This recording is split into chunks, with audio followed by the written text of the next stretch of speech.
Chapter 9. The Island of the Voices. And now the winds which had been so long from being from the north-west began to blow from the west itself, and every morning when the sun rose out of the sea the curved prow of the Dwn Trdr stood upright across the middle of the sun. Some thought the sun looked larger than it looked from Narnia, but others disagreed. And they sailed and sailed before the gentle yet steady breeze, and saw neither fish nor gull nor ship nor shore. And the stores began to get low again, and it crept into their hearts that perhaps they might have come to a sea which went on for ever. But when the very last day on which they thought they could risk continuing their eastward voyage dawned, it showed, right ahead between them and the sunrise, a low land lying like a cloud. They made harbour in a wide bay about the middle of the afternoon, and landed.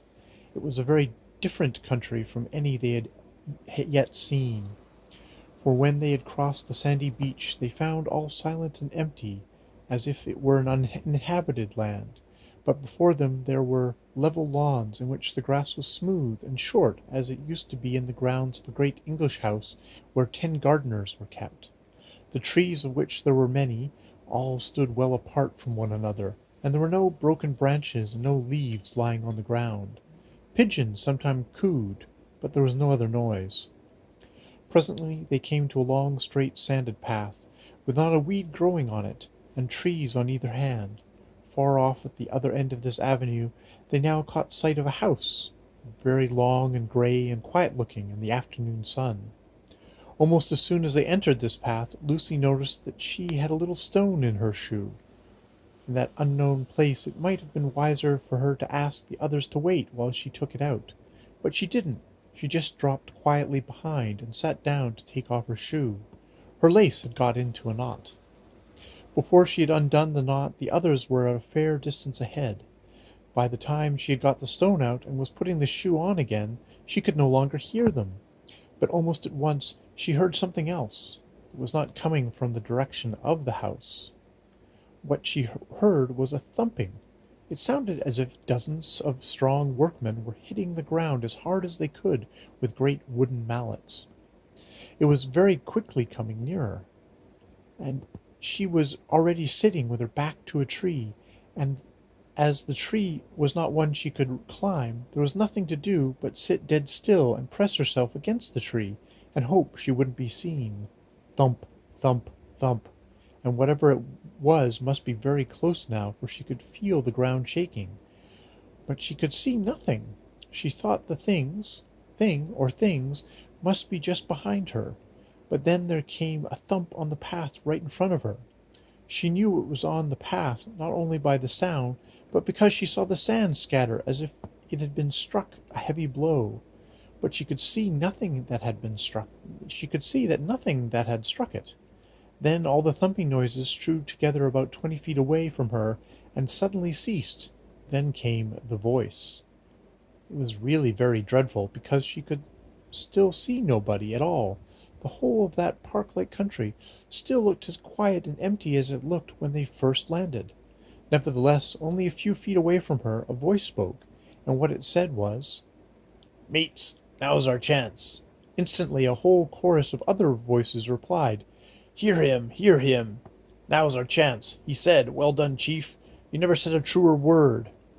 "What I say," continued the first voice, "is to get down to the shore between them and their boat, and let every mother's son look to his weapons. Catch 'em when they try and put to sea." That's the way," shouted all the other voices. "You never made a better plan, chief. Keep it up, chief. You couldn't have a better plan than that." "Lively then, mates, lively," said the first voice. "Off we go." "Right again, chief," said the others. "Couldn't have a better order. Just what we were going to say ourselves. Off we go." Immediately the thumping began again, very loud at first, but soon fainter and fainter, till it died out in the direction of the sea. Lucy knew there was no time to sit puzzling as what these invisible creatures might be. As soon as the thumping noise had died away, she got up and ran along the path after the others as quickly as her legs would carry her. They must at all costs be warned. While this had been happening, the others had reached the house. It was a low building, only 2 stories high, made of a beautiful mellow stone, many windowed and partially covered with ivy. Everything was so still that Eustace said, "I think it's empty." But Caspian silently pointed to the column of smoke which rose from one chimney. They found a wide gateway open, and passed through it into a paved courtyard, and it was here that they had their first indication that there was something odd about this island. In the middle of the courtyard stood a pump, and beneath the pump a bucket. But there was nothing odd about that. But the pump handle was moving up and down, though there seemed to be no one moving it. "There's some magic at work here," said Caspian. "Machinery," said Eustace. "I do believe we've at last come to a civilized country at last." At that moment Lucy, hot and breathless, rushed into the courtyard behind them. In a low voice she tried to make them understand what she had overheard, and when they had partly understood it, even the bravest of them did not look very happy. "Invisible enemies," muttered Caspian, "and cutting us off from the boat. This is an ugly furrow to plough." "You have no idea what sort of creature they are, Lou?" asked Edmund. "How can I, Ed, when I couldn't even see them?" "Did they sound like humans from their footsteps?" "I didn't hear any noises of feet, only voices and this frightful thudding and thumping, like a mallet." "I wonder," said Reepicheep, "do they become visible when you drive a sword into them?" "It looks as if we shall find out," said Caspian. "But let's get out of this gateway. There's one of those gentry at the pump listening to all we say." They came out and went back into the path where the trees might possibly make them less conspicuous. "No, it's not that it's any good really," said Eustace, "trying to hide from people you can't see. They may be all around us." "Now, Drenian," said Caspian, "how would it be if we gave up the boat for lost, went down to another part of the bay, and signalled to the Dwn Trdr to stand in and take us aboard?" "Not depth for her, sire," said Drenian. "We could swim," said Lucy. "Your Majesty's all," said Reepicheep. "Hear me. It is a folly to think of avoiding an invisible enemy by any amount of creeping and skulking. If these creatures mean to bring us to battle, they should be sure that they will succeed. And whatever comes of it, I'd sooner meet them in face to face than be caught by the tail." "I really think Reep is in the right this time," said Edmund. "Surely," said Lucy, "if Rince and the others on the Dwn Trdr see us fighting on the shore, they'll be able to do something." "But they won't see us fighting, if they can't see any enemy," said Eustace miserably. "They'll think we're just swiping our swords in the air for fun." There was an uncomfortable pause. "Well," said Caspian at last, "let's get on with it. We must go and face them. Shake hands all around. Arrow on the string. Lucy, swords out. Everyone else. And now for it. Perhaps they'll parley." It was strange to see the lawns and the great trees looking so peaceful as they marched back to the beach, and when they arrived there they saw the boat lying where they had left her, and the smooth sands with no one to be seen on it. More than one doubted whether Lucy had not merely imagined all she had told them. But before they reached the sand, a voice spoke out of the air. "No further, masters. No further now," it said. "We've got to talk with you first. There's 50 of us, and more here, with weapons in our fists." "Hear him! Hear him!" came the chorus. "That's our chief. You can depend on what he says. He's telling you the truth, he is." "I do not see these 50 warriors," observed Reepicheep.